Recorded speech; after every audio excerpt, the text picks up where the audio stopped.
This episode is proudly brought to you by the Afrocentric Group, Southern Africa's most diversified healthcare group, building a winning health offering. Hello and welcome to another episode of AI Impact Talk with me, Yoli Mqoboli. Today we're talking about designing human-centered AI. Is it even possible to do in a world where so many people still find the idea of AI, especially brought into the workplace, intimidating, daunting, perhaps even unwelcome in the broader conversations? But to help us tackle all of those questions, we're fortunate enough to have with us on AI Impact Talk, Yoli Mqoboli, she's a master reward specialist, firstly, also managing director at Sunguti Business Solutions, and also founder of Synchro Systems. So very, very well qualified to help us navigate this terrain. Yoli, welcome to AI Impact Talk. So let's start with the basics, right? What it is that you do at Sunguti Business Solutions and how it then ties into the conversation that we're having today. Thank you very much for having me. So Sunguti Business Solutions is a reward consulting house. And a lot of people are not very familiar with this concept, but there's a subset of HR that particularly focuses on how do we design pay structures, how do we attract and retain people into the company by means of financial and non-financial rewards.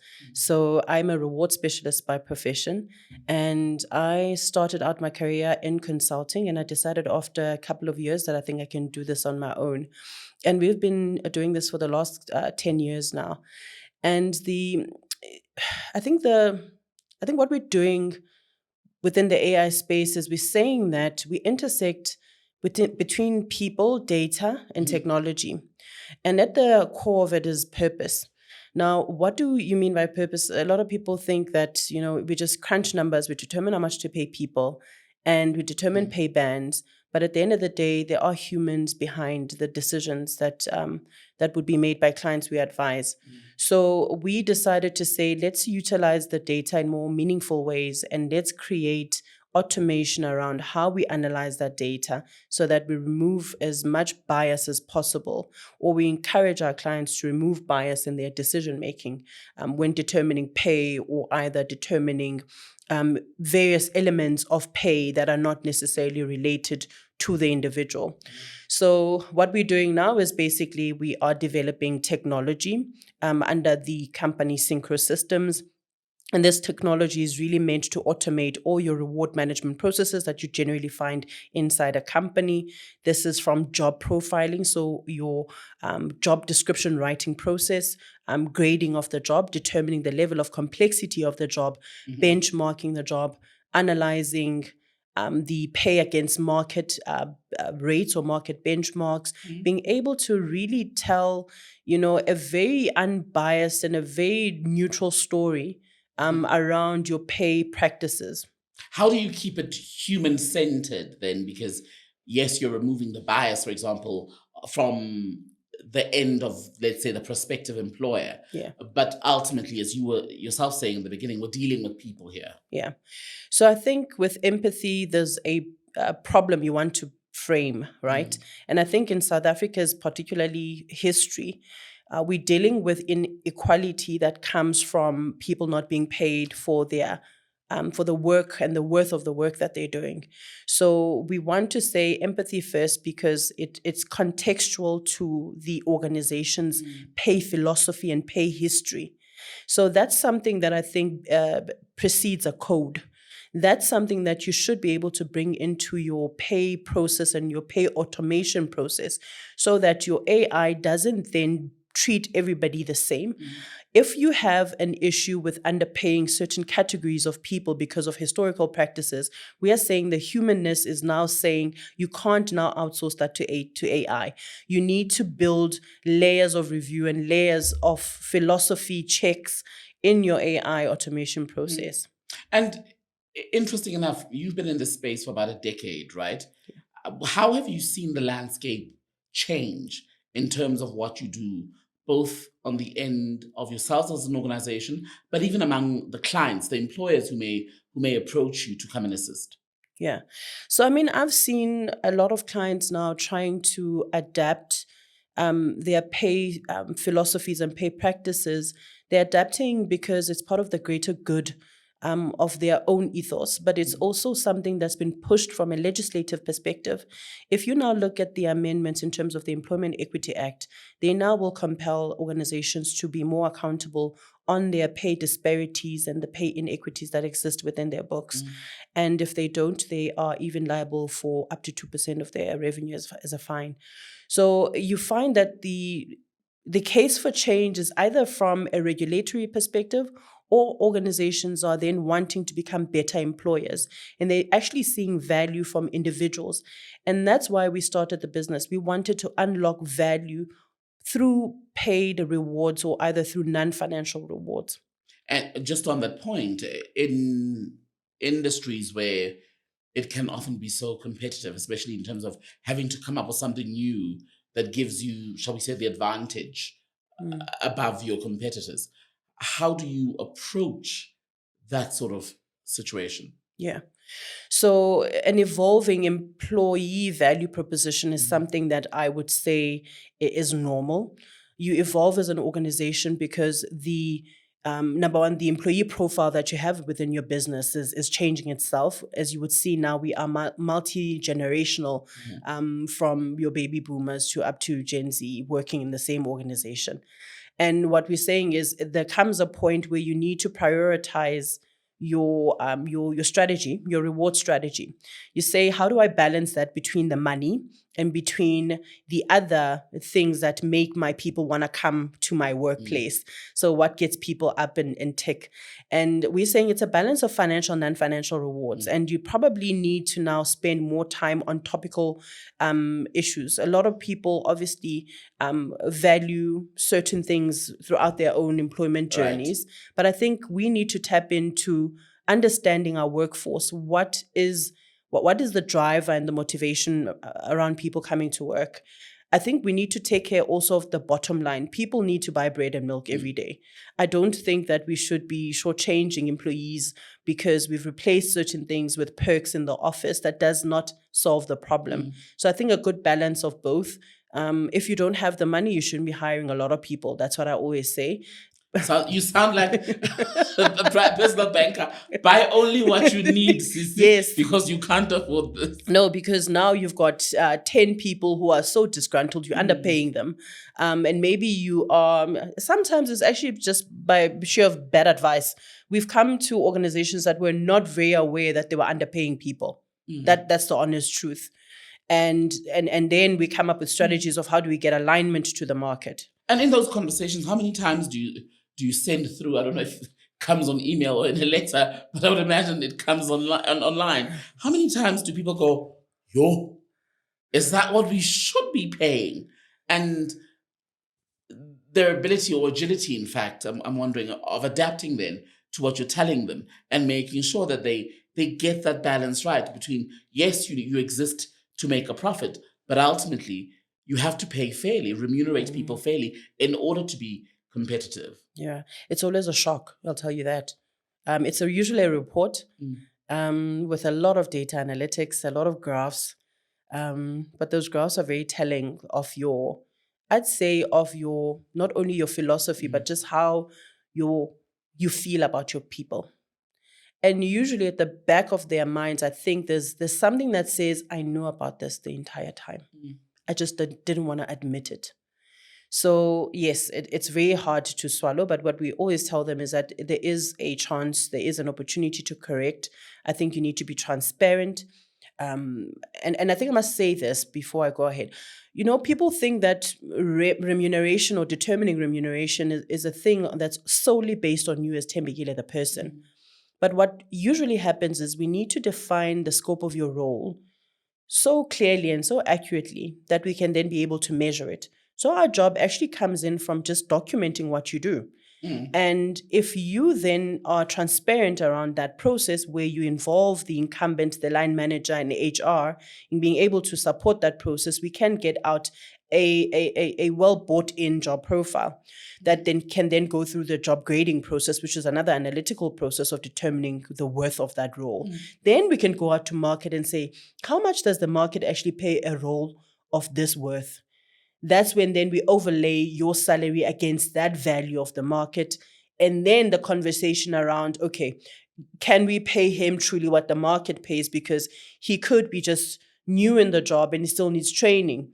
But all those are principles that you can define early on as part of your reward philosophy. And I think a lot of people don't understand.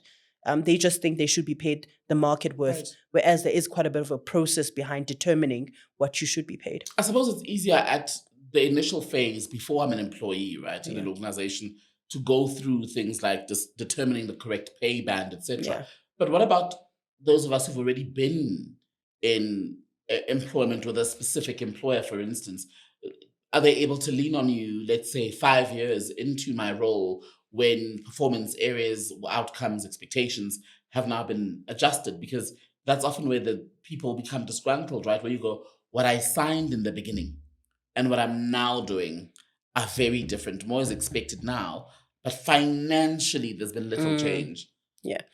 So jobs evolve, and that's absolutely fine. I think the introduction of AI is telling us that certain administrative processes will be, outsourced, or they'll be, automated. And sometimes you take on a bit more.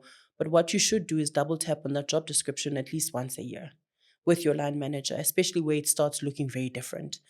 And it's to say, this is a conversation that I want to have because it's not necessarily linked to pay, but it's linked to career progression. And what I'm doing now necessarily going to take me to where I want to go in the future? Is the talent management process aligned to what we're doing now? And then you can overlay that with the pay. But you are right. Once the job completely veers off the initial direction, it means that it has potentially slightly grown in terms of complexity, and also would then necessitate for an adjustment in terms of pay. Again, those are conversations that I don't think every employer wants to have. I would encourage that the employee initiates that on or just after the performance review period. And do you think we disregard, underestimate, perhaps if that's a better word, the role that AI is now playing in the HR space? I wouldn't say underplay, but I do get the question. So I think it's a readiness issue. And we aren't ready. Yes, there's a bit of hype around AI, and I think organizations are trying to grapple and understand, what does this mean for me? But also readiness should be accompanied with preparation. At some point in time, we should be talking about what is our data strategy as an organization?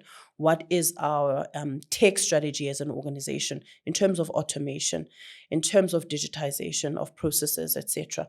So one would, I think, expect that someone needs to then say, how do we integrate AI into these processes, and what do we want it to do for us, given that we've got these jobs, given that we've got these functions within the business. And when we then are very clear around that, we then, I think, gradually introduce AI. I think you'd rather maybe crawl first rather than run. But yeah. It's a marathon and not a race. Yeah. Wait, sprint or marathon, not a sprint. Whichever. As you can tell, I don't run. But the first time I heard it, that stuff's like, it made a lot of sense. But what a steady wins the race is the point I'm trying to make in terms of the integration of AI, right? Especially the larger the organization, the ethical considerations, this is personal information that belongs to people. Yeah. Well, I've seen organizations that are now including AI learning and AI adoption as part of their learning and development process. So they are taking their employees through structured learning and structured courses around how do we use AI responsibly within our organization, because they can't escape the fact that people are already ChatGPTing, annual financial statements or whatever it is, or very sensitive data because they want a quick analysis or synopsis of something. You can't escape that. What we can do is basically arm the people with the right information to say, at some point, you need to be responsible on the use of AI and be able to know once you put it out there. I mean, at some point, you cannot be guaranteed where it goes. It lives online forever sometimes. Yeah. And misconceptions? Do you find that there are misconceptions around AI and HR? Yeah. I think the biggest one is AI is going to replace all of us. HR is very worried about the introduction of AI because they think that I'm going to contribute towards the loss of skill and talent and people in the business. And I don't think the answer is a direct yes. I think it's more nuanced than that. Yes, there are going to be jobs that are going to disappear by sheer introduction of AI, Bank tellers don't exist anymore. right? And if you think about it, isn't that the natural evolution of, of us just existing in terms of industrialization? So we've seen that yes, it has got the ability to automate very administrative processes that I don't think you can fully outsource. There's still going to be work for humans, and I think work that talks to judgment, problem solving, decision making, that you can't outsource to AI. But what you want AI to at least do for you is give you a good sense of what the data is telling you in order to make a decision. So a guide, basically. I think so. I think if we integrate and weave in automation and AI in that sense, it at least guarantees us that we will still have jobs, because the thinking capacity or the cognitive ability cannot then be fully outsourced to AI, because someone must be accountable for it, right, at the end of the day. But it's also fresh, a unique, perhaps, sort of set of anxieties that the modern HR manager now needs to learn how to manage, right? And to be able to communicate it effectively, you then need to be sort of in touch, at the very least, with all the other departments to understand what needs to be done, especially from a reskilling, upskilling perspective, if we're going to save jobs or try to prepare people for other jobs that are now going to exist when their old ones no longer are necessary. Yeah. So I don't think this is going to be like a 1 year stint where we all get on board AI. I think even 3 years is probably taking it far. We need to start talking about the integration of our data within the HR landscape, because I can tell you now the data is not talking to each other. What the guys are doing in performance management, the guys who keep your scores, are not talking to the REM department. We have to, we have to ask where that data comes in drips and drabs in Excel. If you think about the end-to-end employee journey, from entry to exit, there is no synchronicity around the data talking to each other. And I think that's what we need to get to first, a data strategy and a tech strategy around how that data starts talking to each other. Then we can see the overall impact from a people perspective. Then personal lessons, I mean, apart from what you do when you go into other organizations, Yes. in starting Synchro Systems, for example, your observations for the new entrepreneur who's just started or thinking of starting, in fact, their own organization, about the integration of AI, the management of that in what can sometimes be a people versus profit environment. Sure. I think the lessons I've picked up is that everything needs to have a purpose. I think you need to have a purpose-enabled vision, and really say, what problem are you framing? Because you need to frame the problem before the solution. I think we're very quick sometimes to jump to the solution, whereas the problem hasn't been clearly articulated. And I think we are also evolving, trying to understand client needs, and realizing that off-the-shelf AI solutions are not they're not the solution. Not a ready-made type of thing. So I think we'd still need to, even when going into certain organizations, be able to allow for some level of customization, because context is everything. And context really in the space of HR is really what gives it a competitive edge for that organization. And what does AI mean to you? That's been the question of the season as we speak to all of you across different industries. And it's interesting because there actually is a huge difference in what people say. Yeah. For me, AI is an equalizer. I've been able to achieve, a good understanding of how do I balance pay, equity, as well as data, in order to help companies make data-driven decisions that literally do then undo what has been done in terms of historical pay practices. It's how do I make sure that there's fair and transparent processes in place, so that young or any person who works for an organization feels that they're paid for their worth. So for me, it's an equalizer, because it allows us to be able to do these analytics without any form of influence, bias, or being literally told this is what the outcome should be. So a just pay system in a way. Yes, yeah. So it just fair pay system. So it allows us to equalize the playing field. And I mean, every worker is cheering you on. Get us those wages. By the way, can I send you my figures and job spec? And maybe we can work something out. Happy to look at it. Yoli, such a pleasure to talk to you. It's actually been very insightful. I've learned a lot. Thank you very much. Thank you. Thank you for having me. I appreciate it. Yoli Mqoboli, by the way, is a master reward specialist as well as managing director at Sunguti Business Solutions, also founder of Synchro Systems, joining us in this edition of AI Impact Talk. Thank you for watching. This episode is proudly brought to you by the Afrocentric Group, Southern Africa's most diversified healthcare group, building a winning health offering.